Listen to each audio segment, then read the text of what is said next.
the drinks flowing. Oh, yeah. New Amsterdam vodka. Yes, sir. Again. Again. I kind of like this big Coors can. Well, hell yeah. It's just like the Stone Age. You ever see that? Maybe? Oh, yeah. The Ox 45 beer, and they had to be talls. Yeah. I was wondering what size this was. That's, I think, beyond a tall. That might be a little bigger. This is a pint. Oh, well, there you have it. Nobody hates a pint. Come on. All right. Going for a pint. Might as well go for a pint. Might as well go for a pint. Fucking Kim Mitchell. And, All right. You can count us off whenever you're ready. oh, and just so you know, we were told to break dicks, and we're going to get in trouble for that someday. Duly noted, dear. Broke dick. Got it. All right. In 5, 4, 3, 2, 1. What's up, everybody? It's Chadwick Von Tippitt. And Joshua Lee, 40 the hard way, no longer spits in magazines, Johnson. And it's time again. For one more. Last time. All right, Chadwick. So what is the topic for this installment? We're going to talk about Pantera. Pan-fucking-Terra. Yes, sir. Where are we going with this discussion? Because I think I've got a pretty good idea of it. Do you have any preconceived? We're going to free ball it. We're going to free flow this today. Free ball it. I like it. Let it all hang out. I wasn't about ready to listen to 20-something hours of Pantera. Dude, how can you never be ready to listen to that? That's for fun, man. Yeah. It almost seemed like homework, and I didn't want to do homework. No, don't turn Pantera into homework. I guess where I was wanting to go with it was Pantera, how, for me personally, I'm going to go on and limb and say for you as well, became really the band for, like, you know, the 90s into the early 2000s. That was where I was going with it. Was they were like the evidence of a generational divide between me and my father, as far as we had discussed earlier how our dads got us into Black Sabbath and things like that. And the reason why I wanted to go this route is because it was, I believe yesterday, tooling around, looking up the news or whatever, I came across an article about an interview with Slash where he talked about the Aerosmith album Rocks. And the main point of that article was how Slash had been raised by parents who were in the music industry, who had listened to all this great music, and it introduced him to the Beatles and the Stones and the Who, and how he loved the Who and the Stones, but how he didn't really have a band that was his until he heard the Aerosmith album Rocks. And that became the band that was his, that maybe his parents might have liked, but they weren't as into as he was. It became his own personal thing.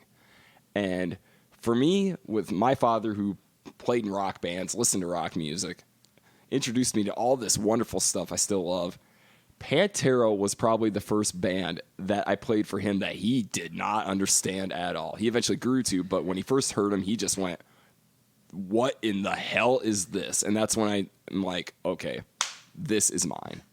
That's your rebellious music. You found it. Yeah, hard to rebel against my father, but that was the point where I did. He did not understand them at all. Yeah, so what was your how'd you get turned on to him? How'd you find him? Oh, great question. A two-part answer to that. The first time I ever heard Pantera, I had heard of them, but the first time I ever heard them was also the first time I saw them watching Headbangers Ball in '94. Yeah, I'm old. And okay, Pantera was the featured guest or whatever it was. Far Beyond Driven was the album they were promoting, and I remember it was the video for I'm Broken. Now, the first thing that hit me was heavy. It's fucking heavy. But then I see this singer with a shaved head. Now, you got to understand, the rock I was raised on was long-haired rock and rollers. You know, the latest, at the time, band that I'd been introduced to via my father was Guns N' Roses. You know, aggressive, profane, but still long-haired rockers. Who's this guy with a shaved head? The visual immediately kind of struck me, and then you heard the guy sing. I'd never heard anybody sing like that. I mean, just bellowing. And I hated it. I will flat out admit I fucking hated it. But then a couple years later, I was hanging out with a buddy of mine. We went over to some chick's house that he knew, and she's watching Satellite because this is Iowa. It's the only way you can get videos like that. and the Walk video came on. And I know it sounds so easy. Oh, Walk got me into them like everybody else. But the Walk video came on, and I was riveted. I just went, yeah, now I get it. And I've been a fucking fanatic ever since. How about you? Similar. Yeah, so I heard them before, like on the Crow soundtrack. The badge. They have a song on the Crow soundtrack, so I heard them, you know. Which I think was an Agnostic Front cover. It was some cover. I can't remember which band. Okay. So, you know, that's there. That's in the back of my mind. That's kind of, I think that's the first time I ever heard a Pantera song. All right. But I remember in the 90s, Beavis and Butthead. Yes. So the first time I ever saw them, and, well, I guess I heard them also, but not, you know, as it was, they did the commentary on the music videos. Yes. And a Pantera video comes on, and he's like, bear! Which video was it? I can't remember. It probably This Love. I think it probably would have been This Love. But Yeah, it was because his voice was so abrasive, and he was like, "It's a bear."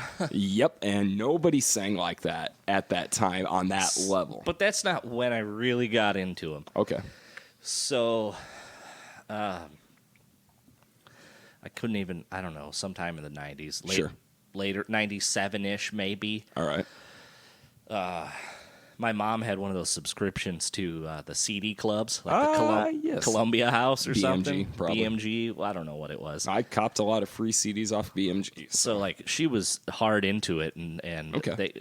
she had a ton of CDs. Right. It would just keep them, whatever they were, pretty much. Sure. And I would go through all of them, and you know I almost listed all the CDs she had, and I came across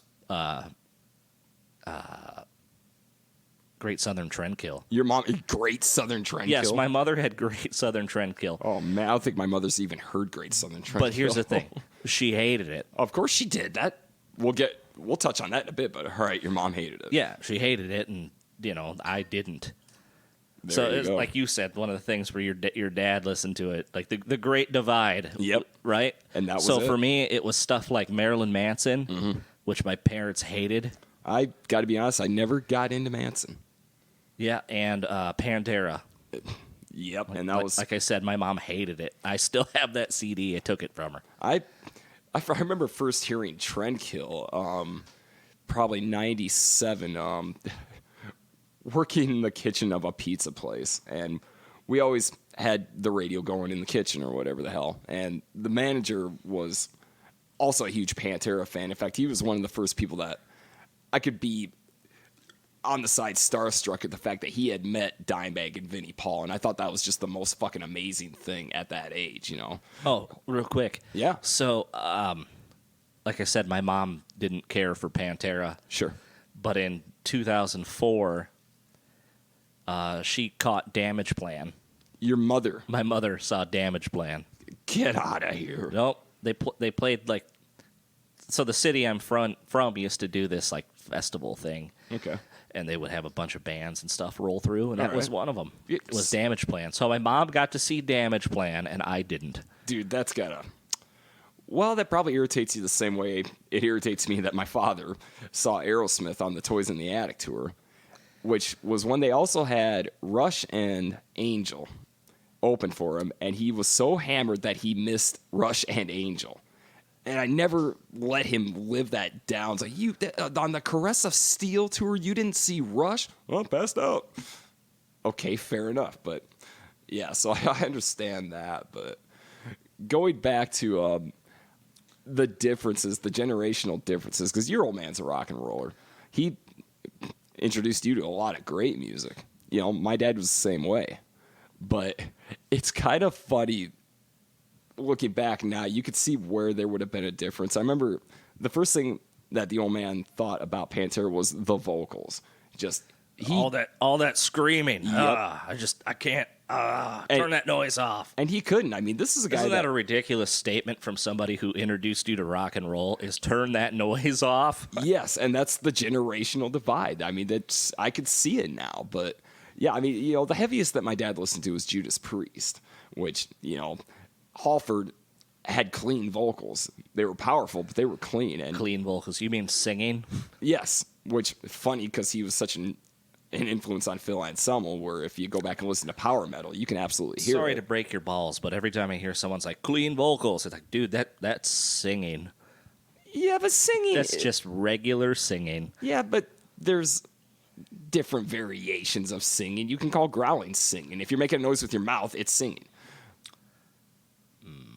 Right, I get you. But no, the funniest story about that divide was I'd had a Cowboys From Hell, a copy of that, and Jesus, without diving too deep down in this rabbit hole, there was a period of time where my mother had banned all secular music from the house. Very much still latching onto that satanic panic of the 80s, so a lot of times I had to hide my music, which, Mom, if you're listening to this, you've loosened up a lot, I love you very much, and I get it, but they also had a habit of, once I didn't have to hide the music, inspecting the music I had in the house, which meant reading lyrics.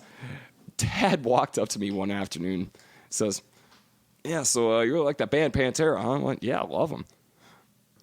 Don't you think some of the stuff they sing is kind of offensive? And I knew what song he was talking about. I knew where he was going, but I totally baited him. I'm like, well, what are you talking about? Well, there was a song that I was reading the liner notes. I'm like, yeah, what song? Well, I think it was Heresy. I'm like, well, what's the line, Dad? I knew what line he was talking about. Well, I think you know the line I'm talking about. Like, no, Dad, I don't. What are you talking about? And then he cracked. So they could lick my sack? And I fucking cracked up laughing, and he cracked up laughing too. I'm like, see, Dad, it's fucking funny. Well, I know it, damn it, but your mother isn't going to like it. I'm like, I'm not worried about that. So my parents really didn't ban me from anything. You were lucky. It was a battle in my house for a while. Yeah, I was lucky. Except in that regard. Except one time. Oh boy. I had Marilyn Manson. Oh, that's always a good one. What was it? Oh, god damn it. Yeah, but you're going to have to narrow this down a bit, dude. You're talking Manson. It was boy, live on the air, I draw a blank. Hey, that's all right. It's spontaneity. Do you remember what album? Yeah, it's the beer. Definitely the beer talking. The beer you've had 2 drinks, Chad. It was Smells Like Children. Oh Christ! It wasn't Fuck Frankie, was it? It was totally Fuck Frankie. Of course it was. I left it playing to go to go do something, right? Why? I don't know. I went to go do something, and I left the radio on, and that was playing, and my mom heard it. Oh, okay, cut your butt. But you gotta admit, if your daughter left something like that playing, you'd probably pause for a second and, sweetie, what are you listening to? You gotta admit that of all the tracks you could leave. Well, fuck Frankie. Fucking Frankie. It wasn't even a song, really. No, it was just. Wasn't he banging? Was he like pulling an axle, banging a chick? Yes, except it wasn't noise added to a song. Yeah, that was the track. Say fuck Frankie. Fuck Frankie. Okay, that's great. Yeah, it was pretty good. It's hilarious. I think it's hilarious now. Oh, of course, and it was hilarious then because we all listened to that track just to laugh our asses off at fuck Frankie being said for 5 minutes or however long. But yeah, so you could lick my sack. That was the one that caused my father to crack. And I could see that. I mean, even that line now is kind of, it's so punk rock, it's so fuck you, but even I kind of think that's the best place you could go with that whole line of thought. But then again, it's Anselmo. As far as I'm concerned, the guy could belch the fucking phone book and I would buy it and listen to it and praise it. Philistine here, all the way. Oh, speaking of fun fact, all right. It was Phil's birthday 2 days ago. Fucking right. The kid turned, what, 52? 52. Fucking right, he did. And I love going down the track of your fun fact. I love the people that love to talk shit about him. It's always the same. There's a lot of them. Yes, there are, and that's how I know he's doing his job. But it's always the same thing. It's so tired how they talk shit. Oh, he's a junkie. Oh, he's a white supremacist. Tell you what, he by his own admission was a junkie. He never hid that. But you could tell in some of the interviews later that he did what a lot of junkies do and would downplay what was going on. But that's a junkie thing, man. You know, it happens. But yeah, it did happen to him, and he got past it. So why keep bringing up, oh, he's a junkie? No, he was. He isn't anymore. And then the white supremacy thing, even he's admitted what a mistake that white power gesture was at Dime Bash, I believe. Even he's owned up to it and apologized for it. But I don't consider Anselmo racist. I never have, because what version of that did you hear? Version of what? The white power thing? Yeah. So I heard that it was like some guy heckling him. Oh. In the crowd. Okay, I didn't catch that one. Or something. Right. And I don't know if I can't remember the context that, you know, he had been drinking. Oh, he definitely been drinking. He had said that it was a white wine joke. I also heard that one. Yep, because they were drinking white wine, so he said white power. But yeah, love you, Phil, but no, you do a Sig Heil, and you're not doing a white power joke, man. Because it looked like he was doing it to somebody in the crowd. And he probably was, and that's the whole thing, is if you watch like that whole clip, he's clearly drunk. I mean, he's like drunk uncle, drunk. You know, I watched that, and you've seen Anselmo drunk on stage how many times, but that was one of the first times it really clicked to me. It was like, this guy is drunk. So, yeah, when you're drunk, you could say some stupid shit, you know, and he has owned up to it. You know, I'm not saying, leave Phil alone. He doesn't need me to say that. But I find it funny that people will still talk shit about something the guy did 4 years ago or did 10 years ago. And not to be the skinny guy with a gigantic friend type of guy, but I'm thinking, say that to his face. Fucking keyboard warriors, say that to his face. I don't think you're going to say that to his face. Just because, number one, for every person that talks shit, there were 20 people saying that he's a fucking great guy and he's the nicest guy I've ever met. And the other is he's fucking intimidating. He is literally the only, I guess, rock star, performer yet, whatever you want to call it, that, you know, having, you know, hell, you and I both saw Robert Plant at the Surf. Having seen the legends, you know, Dio, Robert Plant, Ozzy, Anselmo is still to this day, and I'm 40 years old, when he comes on stage, the world fucking stops for me. That's what a fan I am. Just, I don't give a shit. I could be just jaded in any state of fucked up, and someone walks out and it's just, I'm fucking 16 all over again. Holy, it's fucking Phil! Yeah, so that's how I feel about Phil. Do you remember? Oh, God. Remember seeing him at Super Joint at the Surf? Yeah, which time? They played there twice. Yeah, they played there twice. I couldn't tell you which time it was. But, okay. But somebody, he was like saying something about Faith No More. Oh, God, yeah, and I'll tell you who it was. It was my brother. It was my brother. He goes on his rant about nu metal.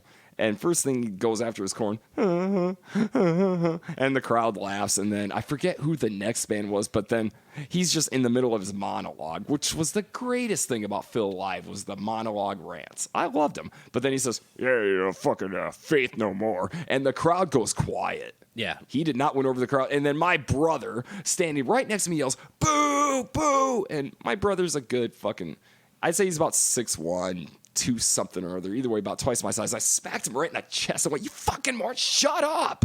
He's like, why? I'm like, Phil will pick you out of the crowd. He picked me out of the crowd in Cedar Rapids for not fucking moshing. Yeah, that's another Phil story. The first time I ever saw Pantera had to have been 98 when they were touring the live album. And I was just excited as fuck, Pantera. And at the time, I was wearing a blue flannel because it was the fucking 90s. But I remember the pit during Becoming. Somebody fucking cold-cocked me right in the face. I saw Stars about fucking dropped, and that's when I thought, fuck this, I'm not getting in this pit. Phil's in the middle of his pre or post whatever song rant and fucking pointed right at me. And I know this sounds like, oh yeah, fanboy, he pointed at you. But no, he fucking did. He points at me, hey, you fucking pussy in a fucking blue flannel. I see you. Get your fucking pussy ass in the fucking pit.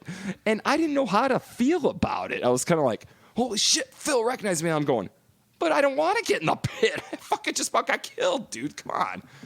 Yeah. Well, speaking of pussy. So I'm all ears. One of the other Super Joint shows. Okay. During one of his rants, you know, the crowd started going like, stomping. Yes. And he was like, "Yeah, no, don't stop. That sounds like big goddamn rats trampling through the floor, gonna bite you on the pussy." Jesus Christ, I don't remember that, but that's such a Phil thing. Because all I know is that I think my favorite onstage comment of his was that Down bootleg from '95 when they were doing their first 13 city tour, and he ends the first set by "See y'all next time, smoke fucking acid," which makes literally no sense. But when Anselmo says it, that is the greatest fucking thing you've ever heard. Smoke fucking acid. All right. Oh, God. Phil rants. I love the Phil rants. I miss the Phil rants. And apparently he's sober now. So I don't think rants are really going to be happening. But no, that was just one of the many appeals of that band was Phil Anselmo's rants, which I think he had admitted in a backhand sort of way that he kind of got from David Lee Roth, who was very good at, in Phil's words, could light up a crowd like nobody else. And then Phil also described Van Hager as a suntan oil drip bullshit music. And you got to agree with that. So, whose side did you take in the Van Halen split? He's a cop. Fucking Hager. Yeah, what side is there to take? And that's the worst thing, too, is because that was yet another artist I was raised on with Sammy Hager. You know, my father loved him, and I dig Sammy's solo stuff. God, with Van Halen, though, I sided with Roth, even though I was only 4 years old. Of course I did. All right, cop, what side did you take? Or what side do you take, I should say now? Well, I don't like Van Hagar, so okay, enough said. Yeah, well, there you have it. And we are doing a podcast strictly on those two. Because the places you could go with that whole argument, who's better, who's different, or whatever, it's fucking the album that changed my life was Van Halen too, easily. So yeah, it's got to be Roth. All right, so back to Pantera. All right, so we got our introductions to Pantera, and we got how they were the generational divide.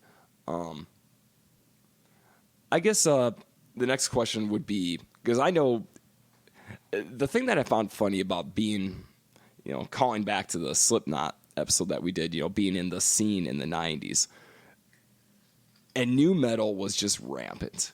It was everywhere. Every band that, you and I were trying to be a part of was steeped in nu metal to where they didn't like you playing solos and they didn't like me looking like I jumped out of 1976. But the one band every one of us had in common was Pantera. You could be a Limp Bizkit fan and you had a Pantera poster on your wall. Or you could be like me listening to Guns N' Roses and still have a Pantera poster on your wall. Pantera was the one band everybody seemed to unite around, at least in my experience. Yeah, I feel like you're right. They united everybody. They really did, and that was the one damn thing is. I guess I don't recall the Internet and Keyboard Warriors was my first introduction to people not liking Pantera within this scene. But yeah, literally everybody you knew, everybody you were jamming with, everyone that you played shows with, all of us loved Pantera. We could hate everything else that the other person liked, which this will give you an idea of what a sore thumb I was in the scene. My brother and I went to a show at the community kitchen in town here, which is the equivalent for anybody listening of a bingo hall. And it was Smack Dab, who we talked about, was one of the bands playing. And I remember walking up there, and I'm wearing ripped up fucking blue jeans out of 1985 and a Led Zeppelin shirt. And at the time, I had 2 tattoos, and one of them was a scorpion crawling over a rose vine on my left arm. And one of the guys waiting outside was a drummer in one of the punk bands from the area. And I walked up, and I knew the guy, and this is my ignorance to sarcasm. I walked up, and I walked past him, he's like, "Hey, Johnson." I was like, "Hey, what's up, dude?" He goes, "Hey, so you like Scorpions?" I didn't even think about what was on my arm. I thought he was talking about the band. And he's like, "Hey, so you like the Scorpions?" I'm like, "Well, yeah, do you?" And he was listening to me, and his face scrunches up and goes, "No." And I just thought, my first thought was, all right, thank you for that dick move. And then the second thought was, I have no place here. Because I do like the Scorpions. But this is also the same guy that a very quick story, we'll get back on track. This is where the 90s were so fucking confusing to me. One of the first concerts I went to around that time was Motley Crue when they were touring Generation Swine. And I was excited because I was a genuine Motley Crue fan. You know, went there, saw the concert. I'm seeing Vince Neil in person. I could see Nikki Sixx's tattoos right in front of me. I was stoked. Mick Mars looked dead, but he could still play. It was fucking great. And I bought a shirt there with the Theater of Pain album cover. And I wore that shirt proudly. Not like ironically, but proudly. Not like the kid at the first Pantera show I went to. I saw in the crowd wearing a New Kids on the Block shirt. And I thought, either he's oblivious or he's hilarious, and he's going to get killed either way. But so I bought that shirt. I wore that shirt, the Motley Crue shirt. Well, went to an after party after one of the local bands played. And I'm outside with that same guy. And we're out smoking a joint, you know, as you do. And, you know, take a couple hits. And he passes me a joint. He says, "Hey, I got to ask you a question." I said, "Yeah, what's up?" Now, this is a guy that he was very much an Irish brawler, badass dude. I'm thinking, oh, fuck, here we go. How fast can I run? And I'm like, "Oh, what's up, dude?" And he's like, "That shirt you're wearing." I went, "Yeah." He's like, "Are you wearing that to be funny, or do you actually really like the band?"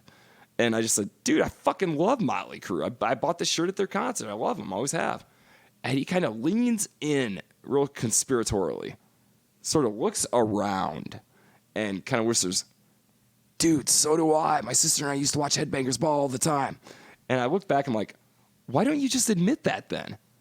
And he did not have an answer for me. He just passed me the joint and we continued getting high. But that was what the scene was back then. You were not allowed to like what you actually liked because it was passe or it was lame. I talked to people that had, because at that point it was well known that I'm the hair metal guy. You know, I like all this stuff. There was one guy in another band who said something to the effect of, "Yeah, you know, I got Winger CDs at home, you know, and I got Warren or whatever." I'm like, "Really?" I said, "You're pretty brave." And he's like, "Yeah, but they're burned CDs, and I wrote Slayer on them." And I'm like, "Dude, why? What difference does it make? Don't you think it'd be ballsier to just say, 'Hey, I like this. What are you going to do about it?'" Can you imagine somebody goes, "Hey, could you put some Slayer on?" And then the Down Boys comes on.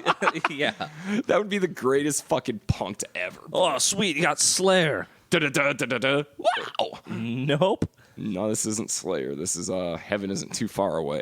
But that was... Go ahead. Please, God, get me off this. Let's get back to Pantera. Please. So, you ever listen to their stuff that wasn't Hell like yes. commercial? You're talking the fucking first four albums, Yeah, right? their first four albums. Okay, I will say the three with Terry Glaze, I didn't like just because, well, I didn't like. It's not saying they were bad, but it just didn't get me. Now, I've listened to power metal. So, let's back up. All right. So their first one, Magic. Metal Magic. Metal Magic. Also the name of their record label. Okay. Metal Magic It's Records. it's like a cat man on the cover. Yes, a anatomically incorrect Catman. I don't know. He looks anatomically correct enough to me. I don't know. I didn't...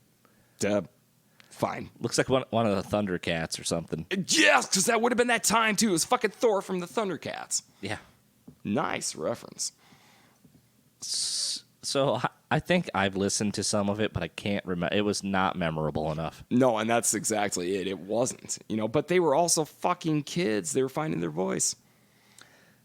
Oh, yeah. Like Dime kept winning all those guitar Yes, they competitions. banned him from them after the second one. Made him a judge. What was he, like 13? He was probably 15 at the time. Jesus. Yeah. And that's the whole thing that retrospectively, when anybody reviews those albums, they'll always say the only thing that really shone like a diamond, was the fucking guitarist. That he was clearly above, you know, what he should have been. Oh, is that how he got Diamond Daryl? No, Or is that a nod to Diamond Dave? it's got to be a nod to Diamond Dave. And plus, you know, at the period of time, you look at pictures of them, they were spandexed as fuck. Well, even the one before Cowboys from Hell. Power Metal? Yeah, Power Metal with Phil. They're like all in spandex. Nah, they were in like, leather. Well, whatever. It feathered hair. Well, Jesus, Phil had hair, man. He had a fucking badass hairdo. And that's what it's kind of funny that you mentioned power metal. That album I've actually on purpose revisited a few times. I have played it for my wife. Do you accidentally fall into the power metal record? No, I'll tell you how I accidentally fell into it. The movie Donnie Darko. Christ. Okay, yeah, there's a scene in that movie. It's a party scene, and you can hear, it's set in the 80s, so you can hear this like 80s sounding stuff. And I'm thinking there is a slight tinge of familiarity to that voice. And there's something familiar about this music, so I thought, well, this sounds like a rockin' 80s track. Let's check the credits. And the credits said, proud to be loud by, I think, Great Green Goblin or something. It wasn't credited to Pantera. But, so I, went online the very early stages of when you could do this, and proud to be loud and Pantera. What? So I looked it up, and I kind of like the damn song. So I started revisiting a lot of the album. It was the Dead Green Mummies. Dead Green Mummies, yes. I knew Green was in there. You with the quick facts. Good job. But yeah, so yeah, you heard Proud to be Loud. It's like, okay, this isn't the Pantera I know, but this is still kind of cool. I played the album for my wife, and she kept going back to Proud to be Loud. It's like, play the Proud to be Loud song again. I'm like, you genuinely like this? She's like, this is great. But Nicole is very much an 80s fan. Hell, our first date was Sebastian Bach at the Surf. If that tells you kind of our background into what we like. But yeah, so the album itself, Phil, by his own admission, had written the lyrics like maybe the day that they went into the studio. He had to come up with something, and that's what he came up with. And he talked about that much later in the NOLA docuseries. I don't know if you watched that. I have not seen that. Oh, dude, do yourself a favor. As soon as we're done with this, look up NOLA and just watch the whole thing. It talks about the New Orleans bands. And in the episode where they talked about I Hate God, there's Anselmo talking about Mike Williams, their singer. And to paraphrase him, was, well, I was writing songs about, kicking ass on stage. He's writing songs about amphetamines and barbed wire. But that's very much what Phil was doing, proud to be loud, rock the world, and all this power metal. That's what the lyrics were. But you also think Phil was 19 at the time. Obviously a fan of Judas Priest. Judas Priest. Well, he had said that one of his earliest vocal exercises was to come home and practice and sing along with Unleashed in the East. And you even listen to Cowboys From Hell, you can hear Halford in his voice. Oh, yeah. So let's talk about that a little bit. I guess they were turned down like 28 times by major labels. Yeah, and they were turned down mostly because, for lack of a better way to put it, it didn't seem like they could pick a ditch. They were starting to want to do thrash, so there were bits of thrash in there, but they were also very much of the times doing, the Motley Crue type of stuff. They just couldn't pick their ditch. And I think that's a lot of what kept them from being signed. Yeah, maybe. Well, if you look at the band Angel that we were talking about, mid to late 70s band that I personally love. But I think a lot of the question about them is why didn't they get bigger? Because they had the white outfits, they had the stage show, they were accomplished musicians. My opinion is they couldn't pick a ditch. Their first album was very progressive rock, and then it started to go to, mid to late 70s arena rock type stuff, but they would still have the progressive end to it. They couldn't really decide what they were, and that unfortunately leaves a lot of fans lost. But now, if you're listening, go explore the band Angel. You may or may not regret it, but I don't care. Mostly regret. Oh, because I regret it. Yes, and that's fine that you regret it. I don't. Different strokes, as they say. But anyway, so they were turned down 28 times. Where else are you going with this? I don't know. Let's talk about the album cover, because for the longest time, I was trying to figure out what Vinnie Paul was holding in his hands. Oh, God, the Cowboys From Hell album cover, the Ham and Cheese album cover. Yeah, because I thought he was holding a ham sandwich. It does, and I think it was Rex that had talked about that in an interview, how Vinny was just pissed about that cover because it looks like he's holding a sandwich. Well, it's a stack of money. Yes. Cowboys From Hell, I guess they just robbed a bank and then went to a bar to celebrate. No, they were in a casino, because remember the roulette table? Oh, all right. It looked like an old-timey Western bar to me. But it's funny. Whatever. It's funny because the guy that got me really back into Pantera after that initial dislike of them was the drummer in my high school band, Scott. He was a Pantera fan. And I resisted for the longest time just because this is too abrasive, blah, blah, blah. Obviously, I was wrong. But I remember he brought a cassette of Cowboys From Hell to the car one night when we were out driving around, and he says, dude, we should listen to this. I think you'll actually like it. And I looked at the cover, and the first question I asked him, I said, is that guy holding a fucking ham and cheese sandwich? And he got mad. He's like, no, it's money, damn it. Come on, it's not a sandwich. But yeah, as it turns out, literally anybody who had seen that cover for the first time swears he's holding a fucking ham and cheese sandwich. Yeah, I'll hold to that because I think the only time I second guessed it is when I read Rex Brown's biography. Right. I went, you know what? Maybe I should look a little bit closer at that. Well, you had asked me about it at one point. You're like, okay, this can't be, but is he holding a sandwich? I'm like, I thought so too. He looks way excited to be having that sandwich. Well, yeah, but that was Vinnie Paul. Hey, I'm Vinnie Paul. You know, rest in peace. But yeah, he was the party guy. But yeah, it was money he was holding. And that album cover even, you know, Phil himself has said that Cowboys From Hell is a cheesy song, but it was written to be that way. It was an anthem. You know, but yeah, even that album cover, you got Rex being Rex. He's got a beer, and there's Dime for some reason in an Old West saloon. He's like sliding on his knees. Yep, raging the guitar, and Phil is jumping off the bar, going, "Yeah, we're taking over this town." And there's Vinny next to the roulette wheel. I'm surprised anyone thought that album kicked ass. Well, you know how you used to buy records just because of what they looked like? Sure. Could you? No, I couldn't. I'll give you that. like you're not buying that one going, this is going to fucking rip ass. But it does. But also think about the year it came out, 1990. Yeah. Things were a bit different back then. You know, I mean, a band couldn't get away with that album cover now.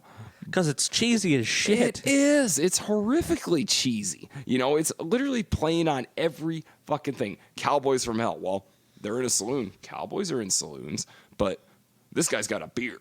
They're from hell. You know? Yeah, a beer and a ham sandwich. Yeah, Vinnie Paul, turkey on rye. You know, I mean, Jesus Christ. But that's the whole goddamn thing. And even if you dive into that album, you know, Scott Ian had once said, how do you get from power metal to Cowboys From Hell? I don't think it was that far of a leap. If you listen to power metal and then Cowboys From Hell, I think Primal Concrete Sledge was when they made the statement, no, we're going to be fucking heavy. Okay, so I guess back to the cover of that. I got to get this. Still on I'm going to get this out real quick. Please. I guess that's like the backgroround is an actual photo of like a 1910 saloon. Oh, sure. And they use that background. But they just like pasted. It's not, 1990s Photoshop. They probably just cut pictures out and taped them to it. Well, of course. And that's so obvious because everybody else is in the sepia tone. And there's Phil in his cargo shorts, shirtless, jumping off the bar. That's why it doesn't make any sense. No! They're just like, guys, do something. And then they compiled all their photos and then just pasted them on a saloon background. Right. But, in the end, though, in hindsight, that's probably How is that record like one of the best heavy metal records of all time? I mean, I know why, but I'm going to say, really? When you look at it, I mean, oh, yeah. How did somebody just not grab it and dismiss it right away? Well, a couple reasons. One, the time period. You got to think 1990. Number two, look at Slayer's album covers. They were pretty low budget. Yeah, but you know what you're getting into. Well, of course, because it's Slayer. Pentagrams and like blood and shit Right. on it. Right, and I understand that, but if you think about it, though, the cover of that album in its own way is the absolute distillation of Pantera. It's Vinnie Paul with his ham and cheese sandwich. Sorry, money. But either way, he's holding something in his hand going, yeah, Vinnie Paul! And fucking, you could hear him through that picture just, hey! You know, and fucking then there's Rex, who is just the coolest person on the planet as far as I'm concerned. Cool meaning nothing gets to him, nothing rattles him. Just standing there with his beer, and that's it. And then there's Dime. All he gave a fuck about was his guitar, wailing on his guitar in the middle of a saloon. And then there's Phil, which that was, you know, there are so many variations to Phil and everything that makes him badass. But what made him badass then was he did those big jumps in the air and all that shit. Yeah, he was quite the madman. Well, he's still a madman. Just well, in his own words, I used to be a walking Slayer concert. Now I'm a walking fucking St. Vitus song. And Jesus Christ, you get to that age, it's like, I feel you, man. I know. Okay, so this is technically their 5th record, Right, but it's their first. and we all know it, and that's the So, whole damn thing. It is. Just look at the track listing on it for a first record. Uh-huh. Like every other song is a badass song. Well, yeah, and that's Well, okay, first and foremost, the whole record slays. of course it does. Yeah, there isn't any. I don't think there's a song on there that I do not like. I think I can listen to this one all the way through and not get bored. If I had to pick one, if I'm forced at gunpoint or at the point of Phil's fist to pick one, it would have to probably be Medicine Man, just because it kind of meanders its way to its point. And that's the only reason. Otherwise, it's still a great song because Medicine Man! And I would hope like hell he was talking about smack, but I don't think he was at the time. I think he was talking about ancient Native American medicine men. If you listen to the lyrics. Although, let's just centralize this. What's your favorite song off that? Because I've got mine. Domination. Domination? Yep, Domination. My high school band ripped off Domination for a song called Pride. Just that. Da-da-da-da. We ripped it off. But no, my favorite song is... And it's so horrible to even try to pick one, but it's probably... Well, I didn't want to say Cemetery Gates. That's a great song. Because that's such a great song. But if I had to... It's almost like a two-way tie, really. One of them is because of hilarity, and the other one is because of, well, hilarity again. Fucking Psycho Holiday is where there's... That's a really interesting riff on that song, too. It is. But it's so, like, 80s, almost 80s, Jesus Christ. Okay, so lyrically, it seems rooted in the 80s when Phil's singing, drank too much alcohol, and then a woman here, a woman there. It's like, Jesus, you were getting mad ass, and you weren't supposed to admit that if you were in a thrash band. You're supposed to hate chicks, but that song, and then, but for whatever reason, The Sleep. And for whatever reason, the reason why I like The Sleep is because my brother put it in comedic perspective, in that he said every time he's walking down the hall of whatever nursing home he's working in, he's one of the frontline guys. Salute you, Brandon. Every time he would walk down the hall, he would get that main riff going through his head. Dun, dun, dun, dun, dun, dun, dun, dun. And then, but I think my favorite part of that line is Phil's falsetto beginning to the second verse. It's like, Jesus Christ. This should be cheesy, but it's not. It goddamn works. That's why The Sleep, I think, is probably my favorite.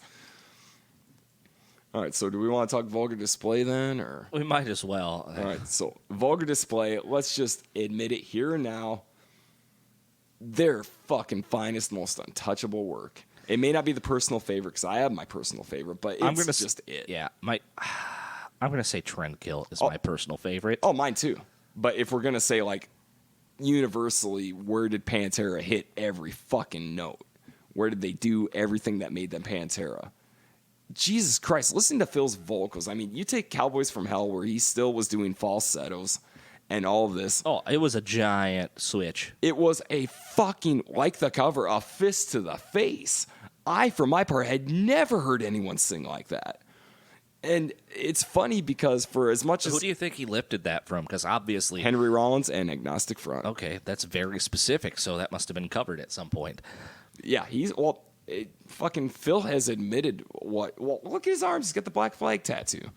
And if you look at footage of Rollins in Black Flag when he had the shaved head and all that, but there's another place that it goes with Anselmo, which you read Rex's book, Mike Muir from Suicidal Tendencies. Just the don't fuck with me attitude, you know, because Pantera had opened for them, and Phil studied that and Jesus, did he take that to a place where nobody else was gonna? But the vocals for me, yeah, it was Mike Muir, fucking the guy from Agnostic Front, and then Henry Rollins. But what made it work for Phil in a way that it didn't work for anybody else, because everyone tried to cop it after that, including me. But it worked because Phil could do that barking. I mean, just that first revenge. But then he's screaming, barking the shit, but he's still singing it. I mean, there is a soul to his voice. And there are dynamics to his voice that the rest of us idiots trying to cop Phil weren't going to get. Because that's what made Pantera overall and Phil overall so great was he's taken this heavy Rollins Agnostic Front hardcore shit, but there are tinges of Halford in there. There's musicality to it. There are dynamics. That's what made Pantera stand out to me. That's what put him fucking head and shoulders above everybody. Because once Anselmo came out with that revenge, just the fucking hardcore vocals, everyone all of a sudden went, we gotta bark. But nobody was understanding that, yeah, he was barking, but there were dynamics to it. Whereas all you heard out of people trying to cop Anselmo afterward was just the barking. No, that doesn't work. So, I guess they toured with Skid Row on this record. Yes. Can you imagine that? You know, yes and no, because, I mean... Oh, and fun fact about that, Pantera brought Sebastian Bach out with them in 98 as payback for that. Payback? Well, you know, or hey, thanks. No, to even the balance. You know, I think it was Vinnie Paul that fucking was the one that initiated it. Goddamn, Baz, we'll bring you out on our tour. Woo! And they did. In 98, Sebastian Bach, in 1998, in the gold lame suit, singing Slave to the Grind to a crowd of Pantera fans. Holy fucking shit. But Pantera did it. I guess that's almost as shocking as going to see Skid Row and having Pantera open. Yeah, could you imagine going to see Skid Row expecting to hear I Remember You and Selwo and company come out and just kick the shit out of you? But the thing is, that tour, by the admission of a lot of people, broke Pantera. Because Skid Row kind of set that up to where they were touring Slave to the Grind, which was their heavy album after the self-titled one. So people were already prepared for, okay, Skid Row's a little heavier now. Oh, man, we're going to go see Skid Row. They're so heavy. Well, imagine imagine the poor bastard who had his fucking mullet just trimmed, who took his feathered hair, teased up girlfriend to the show hoping to get a blowjob after hearing I Remember You and having to go through Pantera. Yeah, your blowjob dreams are in the dust at that point. There's nothing romantic about this band. And that's what's so great about it. There should be a T-shirt that says, I was cock-blocked by Phil Anselmo. Chadwick, write that down, copyright it. Oh, Jesus. That is the fucking greatest thing ever. I was cock-blocked by Phil Anselmo. Yeah, Phil Anselmo, also the same guy that the first time I saw down in Chicago. This is when he was at the height of his, talking about his dick fucking phase. I remember him doing his usual pick a fight with somebody in the crowd thing. Some guy in the balcony was wearing a Pentagram shirt. He says something to the effect of, yeah, fucking Pentagram, good for you, name one song. And somebody else must have said something. He pointed to someone else and said, I don't know if the guy cupped himself or whatever, but says something to the effect of, yeah, I got a dick too. Bigger than yours. Bigger than all you motherfuckers. And so help me, I cheered along with everybody else. You're fucking right, I don't know, but I believe you. Why? Because it's Anselmo. All right, so cockblocked by Anselmo, Skid Row, Vulgar Display. Let's get back to that, shall we? Oh, sure. All right, so when did you first hear Vulgar Display? What were your initial thoughts on that? Well, it was after Trendkill, so I don't think I got the shock value. Okay. Quite as that, because, I already knew what they were all about. Yeah. So it didn't land as hard for me. Right. But, okay, so... I could not tell you when. Okay, so let's go to Driven then. I already told you my introduction was Headbangers Ball. What about that album for you? I think I picked up Far Beyond Driven and Vulgar Display at the same time. Okay, I think I may have even played them back to back. Well, and probably it's when you discover a band, you go back and get their catalog. For me, Far Beyond Driven. Okay, so this was a couple years after being pummeled by I'm Broken and then coming back with Walk.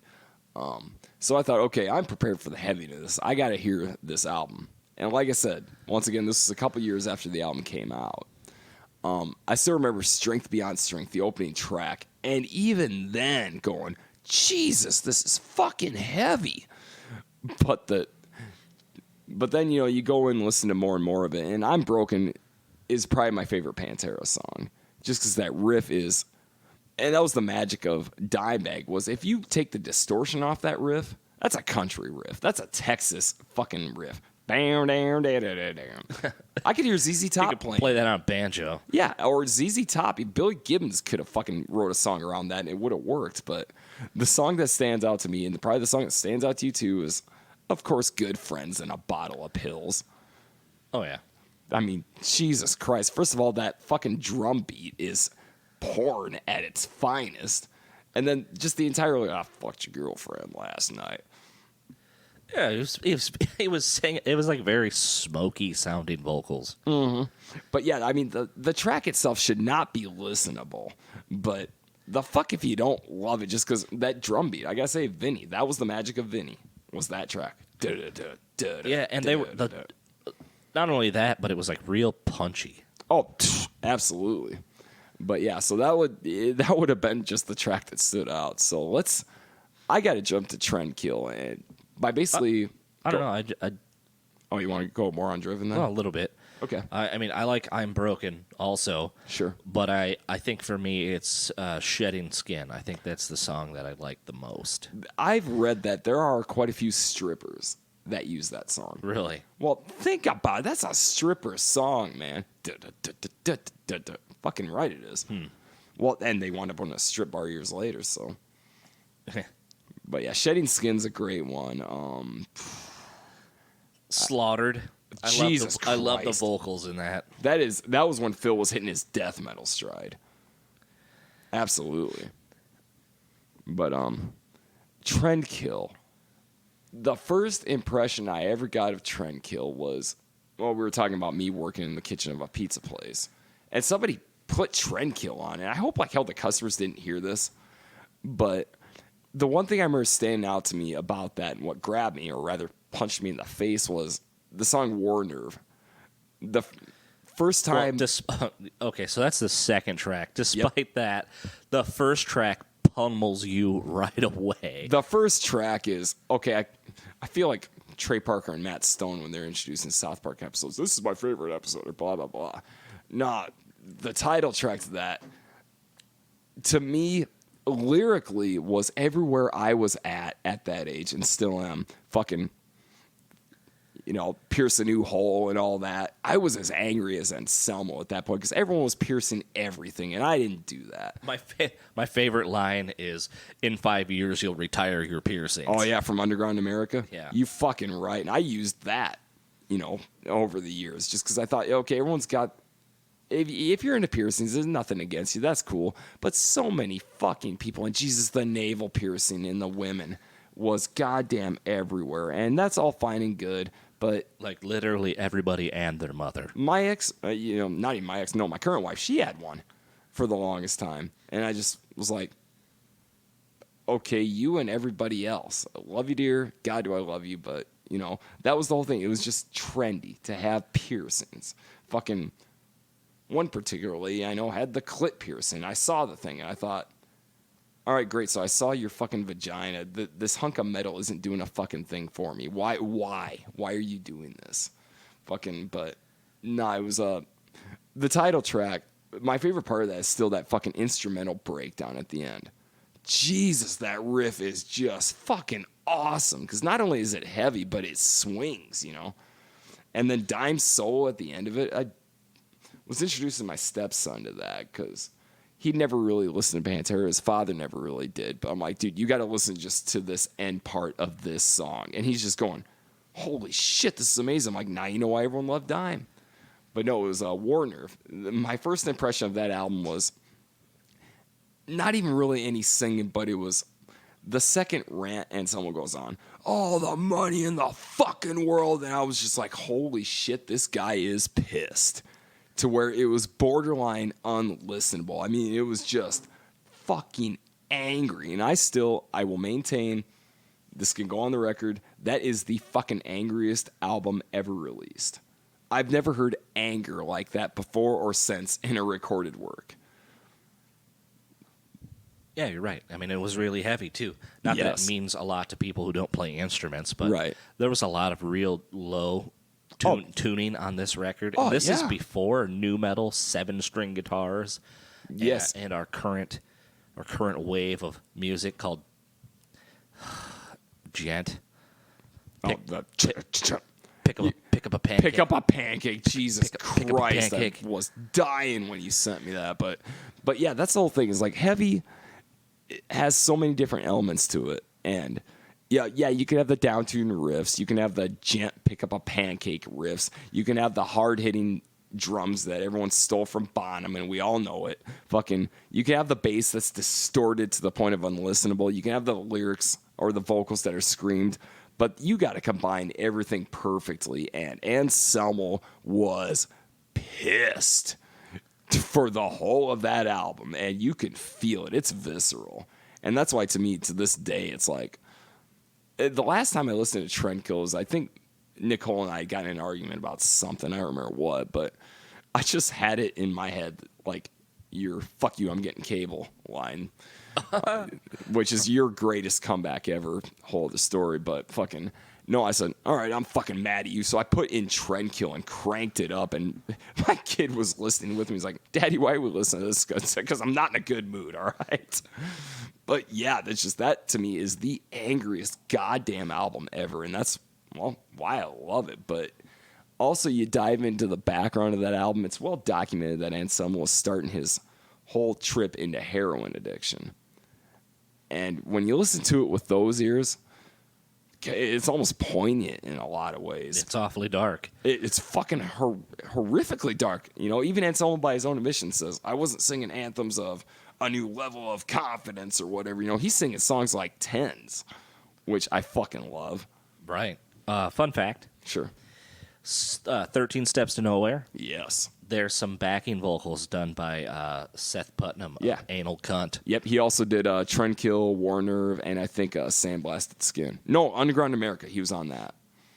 Yeah, and they were literally background screams. That's all he did, background screams. Yeah, just screaming. Yep, which if you ever read about Seth Putnam and Anal Cunt, hate to use the term waste of space, and I'm sure I'm going to get hate mail or whatever the hell for this, but not waste of space. I think even Mike Williams from I Hate Goddess said he was just a horrible person, but he couldn't resist hanging out with him. Okay. Here's a review someone gave Trendkill. Oh, okay. And this is a direct quote. I don't know who said it, but this is amazing. All right. It makes my brain hurt, my eyes water, and my genitalia retract like a startled turtle. If you couldn't have summed it up better, there's no way you could sum it up better, except for the genitalia part. So it fucking makes my dick hard, man. I mean, that's testosterone. Well, hey, it's cold. It's cold in here. Well, maybe to you, pal. It's fucking July. I'm fine. All right, are we talking about us or? Speaking of July, all right. Let's talk about July 1974. I think we need to cover this. Oh, okay. Your inside joke. My inside joke. Chad is a bear. Take it from there. Don't tell people I'm a bear. You're a bear. They can see the picture. You're a bear. Let's just say I would be huge in the gay community. You fucking right you would. You'd be Randy from Trailer Park Boys, except without the gut, just the beard. I do like cheeseburgers. Anyway. Nothing wrong with that, except I don't eat cheese. When I was a teenager, I worked in a video store. This happened when you were a teenager? This is kind of a two-parter. Oh, God. Here we go. All right. Go for it. So when I was in my late teens, I worked at a video store. And you meet all sorts of characters when you work customer service, right? Yeah, like me trying to get foreign films. Yeah, whatever. Ugh. Hey, Lenoti do Cabiria, or whatever the fuck it was. Yeah. Still one of my favorites. Why don't you fuck that up some more? Anyway. Fuck you. Knights of Cabiria. Fuck off. Yeah, there you go. All right. Fellini. Fucking right. Anyway, where can the video store characters go? All right, so there's just, you meet some really odd people. For instance, and this is not related to my story per se, but there was one guy that came in and shared with us clerks that he rents Disney films because he suffers from a pornography addiction. What? Whoa. Full fucking pause. What? Yep. He rents Disney films because he suffers from... I gotta go. Keep going. I don't know. There's nothing more to this than that? That's it. That's the story I got. What the fuck? Why did you not call fucking the cops? That's a pedophile. Yeah. Dude. We were slack-jawed at that. Like, what? Straight up, I've done enough time watching porn, but never thought to combat the problem by watching movies my daughter watches. Yeah, like I said, you meet some bizarre people who share bizarre things with you. Jesus. Who was this guy? I want to call him in. I don't know. I have no clue. Oh, I can't remember anymore. I used to know a lot of these people's names, but anyway. All right, Disney porn in on that's Jesus. Go on, please, God, go on. All right, just you meet bizarre people. I had guys come in looking for them porno videos, but whatever. Thank God for the internet, because now you don't have to do that. So there was not that I do. This particular guy was a regular, and he was very offbeat. Like there was just something off about him. Uh-huh. Like maybe he grew up in a different country, because some of our like American phrases threw him for a loop. Like when you say hey take it easy, man. Like okay. See you later. Take it easy. He thought, like, when you said that to him, that he was, like, elevated, like, hey, calm down. Mm-hmm. He's like, well, I'm not getting bent out of shape. But anyway. Well, isn't that what take it easy is supposed to do? Yeah. Hey, whoa, take it easy. Yeah, but, when you say goodbye to somebody, hey, take it easy. Oh, so it's an afterthought then. Right. As opposed to, dude, take it easy. Right. I don't know. He just seemed like phrases like that were foreign to him. I see. All right. But he would always pester everybody, and he was very, very weird. Sure. In what he asked for to rent, and just weird. He wasn't renting Shirley Temple movies or anything like that, was he? No, I don't think so. Okay, good, because that's... I can't. All right. I can't think of anything that he used to rent. But anyway, the point is, this was the interaction I had with this man. Oh, I can't wait. So eventually, I left that job. Sure. And then I started slinging tires. Hey, you waived my late fees at that job. You have no idea the shit people would tell you to get out of late fees. I didn't tell you anything. I just said, dude, I can't rent anything. I got $100 in late fees. Ah, fuck it, they're gone. What? Yeah. There was no story. I was just an irresponsible asshole. That's fine. I was the cool guy. I still have that copy of Chasing Amy, by the way. I don't care. Well, you should. You made that happen. Oh, okay. Anyway, so years later, when I'm at a different job, this guy comes in for tires. Same guy. He was fucking following you, Mr. July. Yeah. So anyway, he was so weird at the video store that I didn't want to deal with him getting tires, right? All right. So I was trying to be busy in the shop. And somebody was, and I knew it. I knew he was going to have to talk to me. Mm-hmm. So the clerk out front was like, "Hey, this guy has a question on tires. You want to answer his questions?" No. And I'm like, "Okay." So I nutted up and I went out there. Funny you should use the term "nutted up." Everybody listening to this, remember Chad said "nutted up" before he continues. Anyway, he nutted up. Yep. I went out there to answer this fucking guy's questions. And in my mind, I'm saying, please don't let him recognize me from the video store. Didn't you cut all your hair off at that point? At that point, I had short hair. I had James Hetfield short hair. Right, and boy, you were pissed. Yep. So anyway, I'm like, please, God, can you hear me? Don't let this guy remember me from the video store. Don't make bargains with God. So anyway, the guy, I walk out to him. Hey, how's it going? How can I help you? He turns and looks at me and he says, "Hey, you look familiar."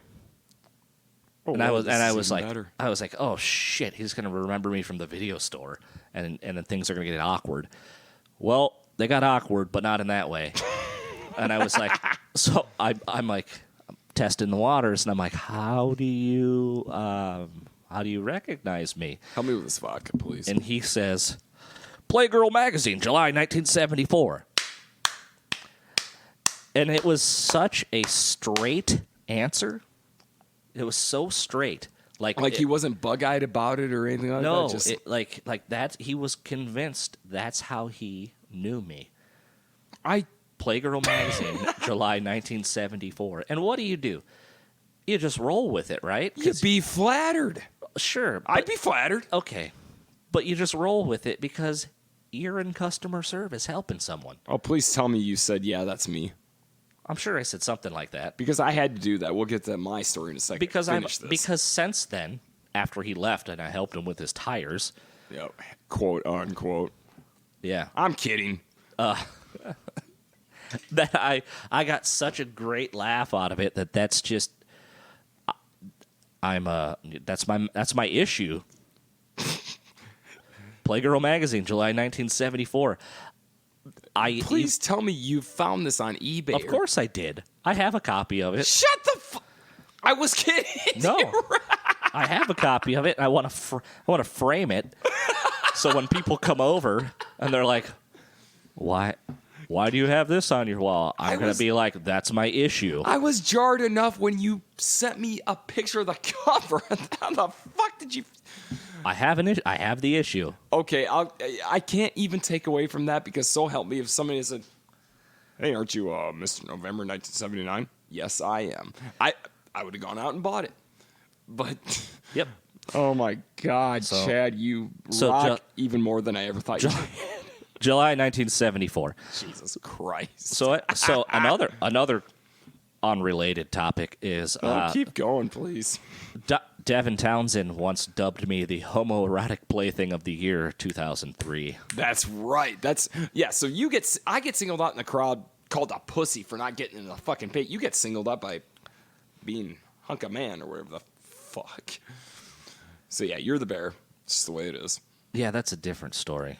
No, but it lends to it. So yeah, not only am I the homoerotic plaything of the year 2003. Right. Playgirl Magazine 1974. And you can't even be mad about that, really. I'm not mad. I just think it's hilarious. Well, I've always said though too, if a gay man finds you attractive, you better take that as a compliment. Because they don't give a fuck. They'll tell you if you look like shit, whatever the fuck. If they tell you you're attractive, you know what? You fucking be thankful and say, I appreciate it. Yeah, of course. But I've been there.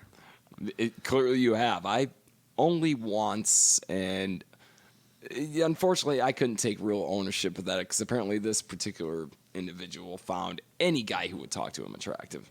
And I gotta admit, I was almost hurt by that. You know, talking to a buddy of mine, I was like, yeah, you know, this dude fucking, I think I'm kind of his crush. He's like, yeah, me too. I'm like, what? Kind of hurt him a bit. It's like, I thought I was the guy. No. Speaking of being fucking mistaken for other people and having to roll with it anyway. When my wife and I went to see UFO in February over in Medina, Minnesota, which we insisted on calling Medina because just Medina, vagina just didn't sound right. We went to the show. It was their last tour, and I'm a fucking UFO fanatic, and we'll do a podcast on them sometime and how they relate to my fucking junkie years or whatever the fuck. But no, so we go to see the show. It's awesome. Phil Mogg is the man, and we're sitting at the bar connected to the venue afterwards, having a drink.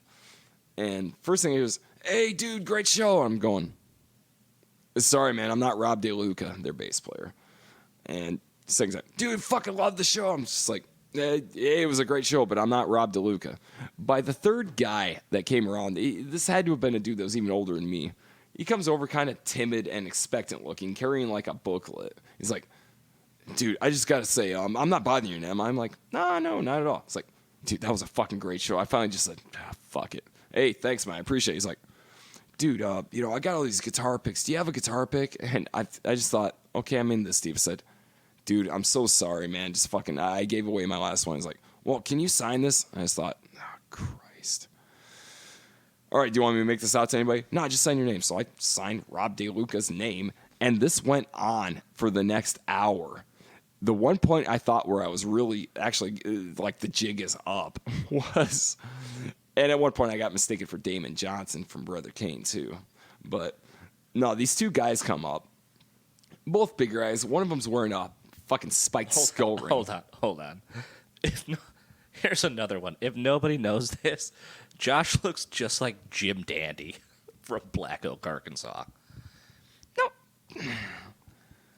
I would take that as a compliment, except I think it's a bit misleading. I don't have straight blonde hair. I don't have the torso that guy does, and if I wore spandex, it would be laughable. If you wore a white jumpsuit with flared bell bottoms and had slightly lighter hair, you would look like Jim Dandy. Don't threaten me with a good time. But anyway, I'm sorry. No. Back to mistaken identities. Yeah, I got nothing against Jim Dandy. Fucking right. But, no, so, yeah, about the last group of people seeking autographs from me, Rob DeLuca, if you will. Fucking these two guys walk up. One of them's wearing this fucking very heavy skull ring with the spikes out, and makes mention that he's affiliated with a certain motorcycle club in the Midwest, and says, "Hey, dude, that was a great show." I'm going, oh, God. I said, well, thanks, man. I appreciate it. He's like, dude, you mind we sit down with you and your wife? I'm like, no, not at all. He says, is this your wife? I'm like, this is a hot little potato cake I met a year before, she comes around. And my wife's looking like, you fucking asshole. I'm just like, just fucking go with it. And at one point, he kind of looks at me quizzically and says, you're not the guy in the opening band, are you? I'm like, Damon Johnson? No, I'm not Damon Johnson. It's like, yeah, but I think we saw you last year. I'm going, oh, fuck, not only am I going to get killed, I'm going to be fucking drawn and quartered. I'm like, yeah, dude, just the tours, man. I have a hard time remembering. I apologize so much. And his friend goes, dude, we got to take off. And I'm just thinking, I don't want to keep you guys from where you got to go. It's like, no, we can wait a bit. I'm going, God damn it. This is where it ends. I'm going to get killed in fucking Medina, Minnesota. But somehow he still bought it. And it's like, dude, that was a great show, Hope to see you next year. I'm like, yeah, I'll be around, hopefully, Fucking. At that point, I looked at my wife. I said, can we get the fuck out of here, please? Yeah, we got to go. He's going to meet the real guy someday and be like, hey, remember when I met you and your wife? Yep. But the funniest thing, that's not even the funny story. The funniest thing, this is my favorite part, was we're walking back to the hotel, which was, maybe a minute away from the bar, restaurant, or whatever. And some guy walks behind us like, hey. Now, keep in mind, I'm wearing leather bell bottoms and fucking just looking like I do. He says, hey, great show. And I said, hey, thanks a lot, man. He's like, and he goes, you guys staying here? I'm like, yeah, we had to get a room local. Well, what about the bus over there? UFO's tour bus was parked in the parking lot. So I got to bullshit my way through this. I'm like, yeah, the bus is great. I needed a room for the night, and I got this chick with me, so, we need a room. And Nicole's, of course, looking at me like, what the fuck? And he goes, yeah, I got to tell you, man, those are pretty faggy pants, quote unquote, faggy pants. Those are pretty faggy pants you're wearing, but you were on stage, so I guess it's okay. So I look at this guy and go, shit, dude, I wear these to the grocery store. Which is not untrue in my Joshua Johnson's case. But I just looked at him and I go, dude, I wear these at the grocery store. He's like, yeah, but you're a rocker, so that's okay. I said, well, I'll tell you what, you have fun in your room by yourself. I'm going to go to my room with this woman. Fun fact. Right. Josh got married wearing leather bell bottoms. Yeah, the very same ones.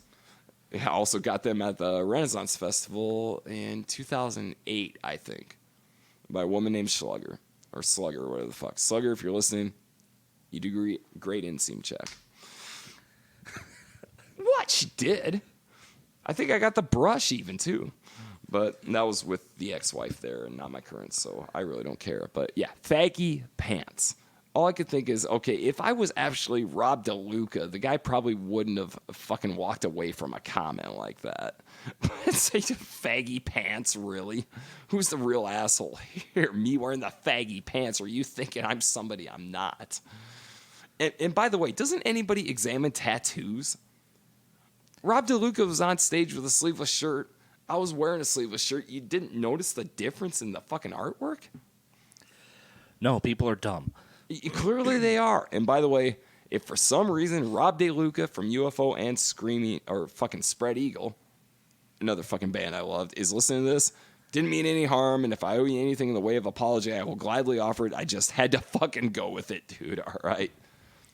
Rob DeLuca, badass, for sure. So before we touch on the last record here. Oh, God, we were talking about Pantera. Jesus. Yeah. All right, go on. Time flies. Here's a little bit of news. Sure. Metallica is releasing S&M 2 in August, and I can't wait. Where did they go from S&M 1? Well, so I too had that question, and I looked it up. Is this a new concert? Or It's a new concert. Okay. They just did one, like last fall, something like that. All so right. anyway, I was curious, like, did they do all new songs? Obviously, they didn't do all new songs because they were already written for an orchestra. Right. But I think they did a couple of new orchestrated songs of theirs. And I got to ask, where's Metallica going to go at this point? You know, do they go the Load route? Do they go the fucking, I guess, Death Magnetic route? Where do they go? You mean here? as far as what songs to play in the orchestra? What the sound is? Oh, well, will they have a new record? James went back into rehab. Yeah, which, you know what? Good on him. Good on him, really. And I absolutely mean that. I don't know. I don't know. You don't know the guy had a problem and addressed it. Well, yeah. Sorry. As far as their sound, Oh, okay. I don't know where they're gonna go. Because Death Magnetic was forgettable. It unfortunately was. And I think it was Kerry King that said, nice well, fuck attempt. Kerry King. Who cares about what he says? He's a jackass about everything. I'm not saying fuck Kerry King. I'm just saying Kerry King is who he projects. Meat and potatoes metal, bam, bam, bam.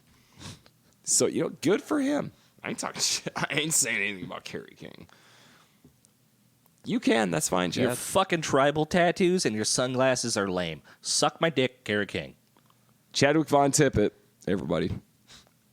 What? I'm not going to bow down and kiss his ass because he's in Slayer. Bowing down and dude, I'm not even a Slayer fan. The best member in Slayer is Tom Araya. The best member in Slayer to me is dead. Okay. I'm a Hanneman fan. Sure, Love great. Hanneman. Yeah.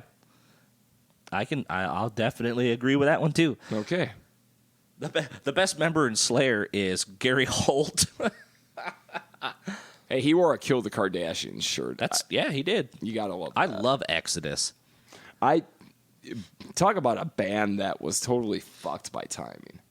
Yeah, they sure were. But, you know, dare I say it, Paul Baloff, he really was, like, I can understand why, you know, the fucking adulation for him, but I also, when reading his bio and the stories about him, I'm like, Jesus, that was me.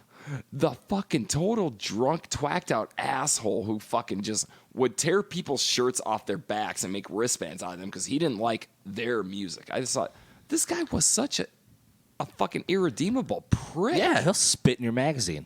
Yeah, and that's where I thought, okay, for this guy's a prick, I'm like, oh my God, I was that guy. So I can understand it. So more news, not really news, it's more entertainment. All right. Maybe I'll watch it. Comedy Central just picked up Beavis and Butthead for 2 new seasons. I gotta tell you, I won't, because I will admit that the joke went over my head for so long, and it went over my head for so long for one reason. I get them now, and I see where Mike Judge was going with it, and it's hilarious. But at the time when that was out, you gotta understand, I was in junior high with these total dopes who really took it seriously and went, yeah, it's cool, And even at the age of 14, I'm going, you don't understand that they are making fucking fun of you. So it just ruined the whole show for me, I guess. Fair enough. Yeah. All right. Fair enough. I don't know. I don't have cable. I could probably watch it now and get it, but at the time, it just blew my mind. I think it was Kurt Cobain who said, my entire fucking hometown is Beavis and Butthead. I felt that pain because the people I was hanging out with, they really took it as gospel that this is how you have to act. And then everyone wondered why they weren't getting laid. Jesus. You run around fucking high school your freshman year yelling, I am Cornholio. You can't imagine why a fucking chick won't look twice at you. And I was friends with them going, yeah, they're cool, but I'm not like that. No, I did not get Beavis and Butthead at the time. I get it now, but boy, I didn't get it then. And I think that's the genius of Mike Judge is the joke went over everyone's head. He is fucking mocking you, and you don't even get it. I heard that he created those characters because he had a neighbor that he could hear through the wall. like, I don't know, must live in an apartment. I don't know. I don't fucking live in L.A., but... No, that was Texas, dude. Was it Texas? Fun fact, I guess in my own personal story is King of the Hill was based on the town Temple, Texas. When I first moved to Texas in 2007, my ex and I stayed for a couple weeks in Temple, Texas. Yeah. King of the Hill modeled it perfectly. It was literally rednecks standing in front of the fucking fence with a beer in the hand going, yep. Uh-huh. Well, I don't know about them boys in my tool shed. And we have the same people here in Iowa. Yeah, but in Texas, it was just that much more amplified. I guess for me, because I felt like an outsider looking at this. And granted, I could fake my way enough through it being from Iowa that they wouldn't know, well, you're not from Iowa. But at the same time, yeah, he fucking nailed the Texas whole thing. At least that part of it. But yeah, Temple, Texas. I fucking lived in that town for 2 weeks, and it was dead on. Cool. All right, so do we have... well, we got to touch on the last album, and then we could probably wrap this one up. We've been at this for, what, an hour now? About an hour and 20 minutes or so. Jesus Christ, we can go on. Oh, sure we can. All right, so I guess the two last points we're going to go after are the last album and then, obviously, unfortunately, the murder of Dime. Yeah. So, last album. So I bought Reinventing the Steel the day it came out. So did I, and I got a speeding ticket that day. I didn't have a car. I walked. I listened to it the whole time I walked home. I sped ass from the village of Kanawha to the nearest record store, which is probably about... This is how you know you're from Iowa when you describe things in minutes as opposed to miles. About 40 minutes away. And got a speeding ticket. Was that City Sound at the time? I believe it was. God, that place was great. It was great, and it also sucked when you looked at who was jockeying the register. Yeah, that guy was a prick. He sold me a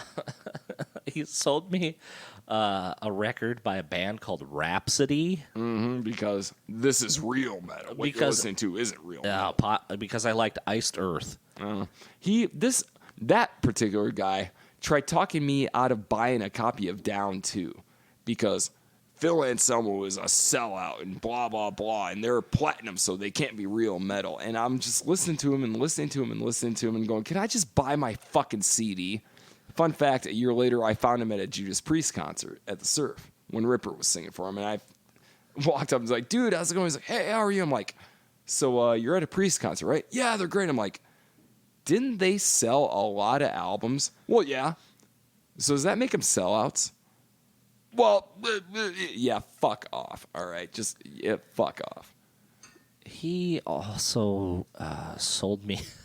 I don't know how the hell he managed to talk me into this bullshit. You were young and impressionable. No, I'm really not impressionable. But oh, come on, we're all young. All right, we'll chalk it up to that. But I'll own it when I was. I think I was just trying to find new things. Sure, you're exploring. And this guy worked in a record store, and so there's a ton of new things. Right. He got me to buy a record by a band called Goblin Cock. Fuck off. Yeah.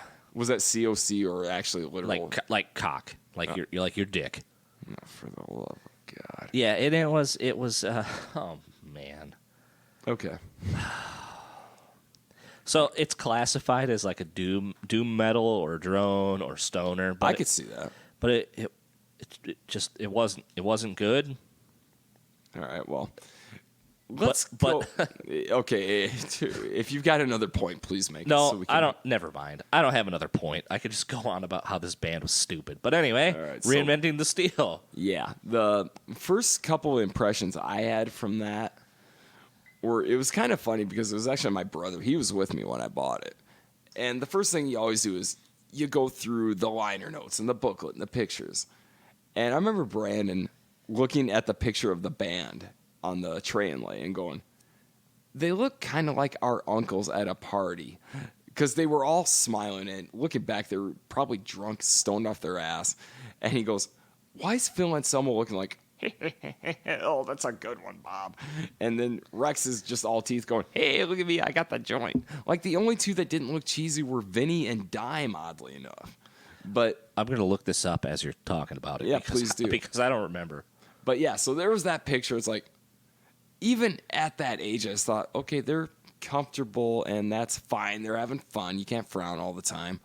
But I just remember hearing, the other thing that stood out to me right away was, okay, the first 3 songs have profanity in the title. That's it. That's the one. All right. Okay, so you have Hellbound, Goddamn Electric, Yesterday Don't Mean Shit. Okay, so there's swearing, and that's great. But you listen to the music, and I just remember looking at my brother and going, God, they're back. This is fucking amazing. But then I also noticed that it almost seemed like they weren't exactly self-referencing, because Phil wasn't repeating lyrics that he had written a long time ago, but it seemed anthemic in a way of, it's goddamn electric and yesterday don't mean shit. It was just like, we've been through this and we're going to tell you about it. I don't know. It just seemed very... God, I don't want to seem late. I don't want to say lazy, but it's like these were the elder statesmen letting you know their place in it. And that didn't turn me off to it at all. But so you had that, and it was just pummeling, and it was fucking great. But then the more I listened to it, the more I started to notice that the song We'll Grind That Axe for a long time. I mean, so much of it sounded, I don't want to say cheesy. I hate to use the word cheesy. But anthemic, I guess. These were anthems. We're going to grind that axe for a long time. It's like almost Phil went back to writing about kicking ass on stage, which I think was their intent. But I noticed that song, We'll Grind That Axe, the drum beat hit me as, this was I'm Broken. Holy shit. If you put We'll Grind That Axe, swipe away everything but the drums, and then put the I'm Broken riff on it, it was the same goddamn thing. And that was the first point where I thought, maybe they're running short of ideas. They didn't record all this together, though. No, that one they did. Did they? Yes, they did. Phil moved into Dime's house. They wrote and recorded it there. Oh, I thought that was another one where he just did the vocals somewhere else. No, that was Trendkill. No, this one, they did it all in Texas, and that's... Rex talks about how that's his favorite album, and Vulgar, because they were all together. And you can tell that Anselmo, according to him, cleaned up his act, which if cleaning up your act means guzzling wild turkey and hitting out of a Gene Simmons bong, for him that was cleaning up your act. And you could hear it too, because his vocals were strong on that album. I mean, he went right back to the Vulgar screaming but with dynamics thing. And I still enjoy that album. I think it's great. Yeah, there's a lot of really good songs on there. It's also really short, I felt. Yes, and they did that on purpose. Vinny talked about that. Same thing with Rebel Meets Rebel. He had said that. Oh, I forgot about that. We should touch on that just briefly, too. Briefly? I want to do a podcast on that. I don't know if I can talk about that for that long. I could. I still listen to it. But go on, Rebel Meets Rebel. No, that's fine. If you want to, we can deep dive that one. But let's shallow dive right now. How'd they get David Allan Coe? Because Dime was a fan. Well, okay, other than that, is it because he's like just dead broke? No, I think it was probably because, well, and this is where... Well, okay, yeah, I know he's a fan, obviously. They look like father and son. But I'm expanding on this. I just want to say... I think it's because he was broke. Oh, I'm sure David Allan Coe did it because he was broke. So, but I also think... Do you remember when he came through this area not too long ago? I remember, and I'm still kicking my own bony ass for having missed it. I say not too long ago, but you know what? I was working at that video store. Are you sure? Because he came Did he come around, through twice? He did, because I was with Nicole when he came through another time. Okay. And so it must have been the most recent time. Well, the unfortunate thing is... What's that, 7 years ago? 7 years ago probably sounds right because I know I didn't go to it, and I hate to say this, I didn't go because I didn't have any dope. Seriously, that dictated my life. So somebody told me, and I'd love to know if this is true, that when David Allan Coe was performing, he would play part of his song, and then he would just stop and start talking about shit. Sure. And then, never finish the song. I can see that. Somebody told me it was because he doesn't own the rights to his songs. I believe that. And it's that's how he can still get out and perform. If that's the case, DAC, if you're listening, you're a fucking genius. That's so awesome. But I could see it because, I'd love to know if that's true, though. But think about it. He wrote Take This Job and Shove It. He wrote a lot. He wrote Lay With Me in a Field of Stone that Tanya Tucker recorded. What about that real dirty record that he... Oh, Jesus Christ. I choked Linda Lovelace and anything to do with N-word. He wrote a fucking horrifically horrendous album. Made cum stains on my pillow and all this. Yeah. Have you listened to that? I think I've given that a listen all the way through once. Never have. I read about it and I thought, I don't need to hear this. But there was also, unfortunately for him, the rumor that he was in fact Johnny Rebel. Johnny Rebel, are you familiar with him at all? No. He was the guy that N-words don't die, they just smell that way. Just this horrifically inexcusable racist shit. And David Allan Coe was accused of being Johnny Rebel. Turns out he wasn't. But David Allan Coe set himself up for that. All right, let's stop that for a minute and go back. So speaking of rebels, how do we feel about all the Confederate flags on Pantera stuff throughout the years? You know what? I give it a pass because it was a time period thing, and it just wasn't a thing back then. You know what? I mean, it wasn't a thing to us, I believe. It wasn't a thing to anyone. Why do you think? So that wasn't that long ago. Watch the Pantera home videos, though. There are plenty of African Americans hanging out with them that thought nothing of it. In fact, So Pantera quit putting the rebel flag on their merchandise. Pantera didn't do that. Phil Anselmo did that. Okay. So either way, you could say Pantera did it because this was 2015. Yeah, and Dime and had long since passed. So it wasn't Pantera that quit doing that. Either way. But no, this is why I think there was the switch. And I'll give a personal story for this. All right, so Dylan Roof was the reason the Confederate flag really came under fire nationally. Real quick, hold on to that thought. Sure. I have a ZZ Top Skinner tour shirt that I won't even wear because it has Confederate flag on it. And that's where I'm going with this. To that same line of thinking. Okay, so Dylan Roof, that fucking punk-ass cunt who shot up a black church and was given a Burger King meal on the way to jail. Yeah, fuck you, Dylan Roof. I hope you're as suffering. As absurd as that is. Not really. I hope he's suffering. Yeah, I'm sure he will. But anyway, that's when the Confederate flag hit the national attention in a way it never did before. Now, I will admit, I fought this because, full disclosure for anyone listening, you know what? I'm not making excuses, but this is how it was. I had a Confederate flag hanging in my living room, and I had it there for two reasons. Number one, I loved Southern rock. Number two, my wife is from North Carolina. I thought, this is Southern pride for me, nothing more. And I also felt like it was a middle finger to anybody saying, you can't do what you want. This is what it means. My thought was, you're not going to tell me what it means. I got in fucking just shouting matches with a coworker over this who saw that picture on Facebook and just came into my workspace screaming at me about it. And I'm screaming back at him, you're not going to fucking tell me this. And it was a couple days after my birthday in 2016. Yeah, our wedding. My wife wore Confederate flag cowboy boots. We had a Confederate flag cake. I mean, we were so defiant about it. You're not going to tell us this is how it is. But went to a Molly Hatchet show a couple days after my birthday that year. Molly Hatchet. Now, fucking Flirting with Disaster has the most metal-looking album cover. Deceptive album cover. And it's the most deceptive thing. You're right. And that's going to be another podcast because I agree. And I was raised on Molly Hatchet. Sorry. I had to interject that. I'm glad you did. It's a great interjection, if that's a word. But anyway. No, so we went to this concert. I got a Confederate flag bandana hanging out of my back pocket. My wife's wearing the Confederate flag boots or whatever. So we go to the show. And the first thing was the singer for Molly Hatchet. There was a guy wearing a Confederate flag jacket, and there's another guy with an American flag shirt on, and the guy says, "Hey, that right there." And we all think he's going to go for the Confederate flag. Everyone in the crowd did, and he goes, "That American flag, I was in the Air Force. That means more to me than any other fucking flag." And the guy in the Confederate flag jacket just looked like he got his dick cut off.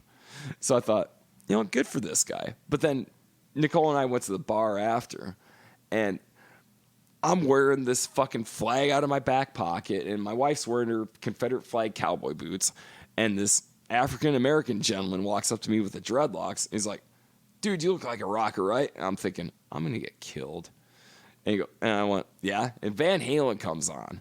And him and I were both playing air guitar to fucking Van Halen and just having a good rockin' time. And at that point, I thought, being the white guy, I'd better say something. I said, "Dude, this fucking flag in my pocket, man, this is not a racial thing. I hope like hell this doesn't offend you." And he goes, "Give a fuck. We're cool, man. I don't care." But that's when I started thinking, maybe I need to rethink this. But the thing that flipped me on the Confederate flag was the minute I saw a Trump 2016 written on a Confederate flag. And that's when it hit me. It's like, okay, fucking Trump is from New York, the Yankees, the North. And Southerners are adopting his name as a symbol of their plight. That's when, nah, this is racism, pure and simple. But the fun thing about that is, this is where I have a problem with the woke movement and where I, fucking align myself with Bill Maher. I was telling a friend of mine about this because we saw that on TV, and I said, I got to tell you, that really is what flipped me on the Confederate flag. She goes, "Well, that's not good enough." I went, "What do you mean that's not good enough?" "That's not the right reason." I said, "Isn't it enough that I disavowed this?" "Well, no, you should have disavowed it a long time ago. It's not good enough that you're disavowing it now." And I looked at her and said, "This is why fucking Hillary lost. You can't be happy that anybody gets the point. You have to rub it in their face they didn't get it the right way or soon enough. So if we're going to get political, you know what? If our side loses in 2020, we will have fucking deserved it. Quit acting like pompous, woke fucking assholes. Be happy that people get the point when they get it." But, Jesus, where in the hell were we going with this, Chad? Bring me back to reality here. I'm having a hard time myself. All right, so anyway, Reinventing the Steel. Reinventing the Steel was great. And then let's go to the heavy metal 9/11. Oh, yeah.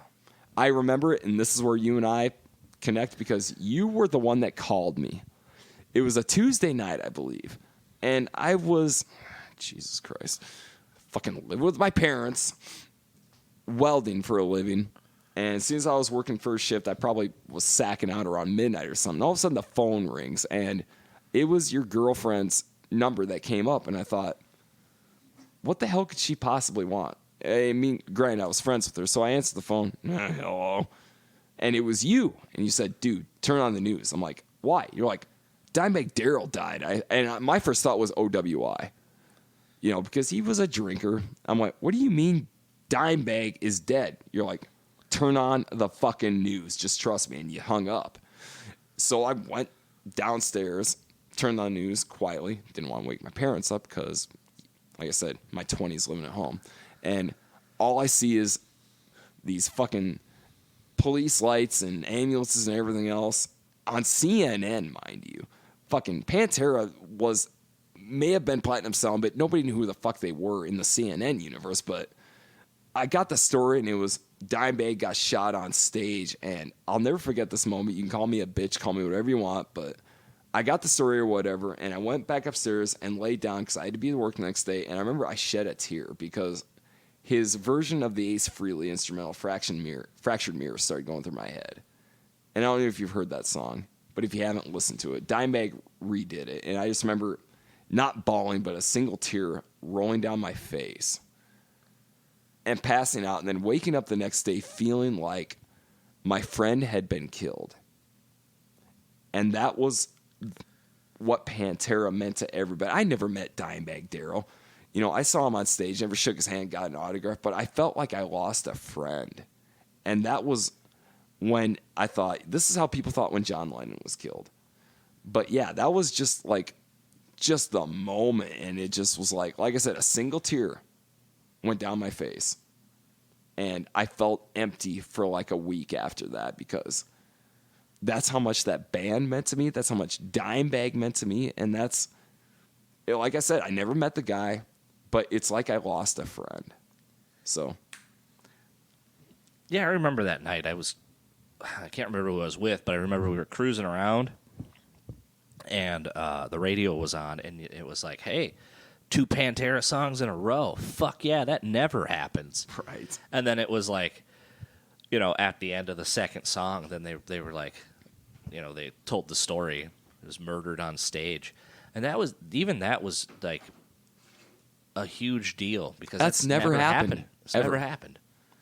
You know, I remember I think shortly after I went to go see Black Label Society play. I think we went to that concert. Yeah, and remember there was security for the first time ever. Yeah.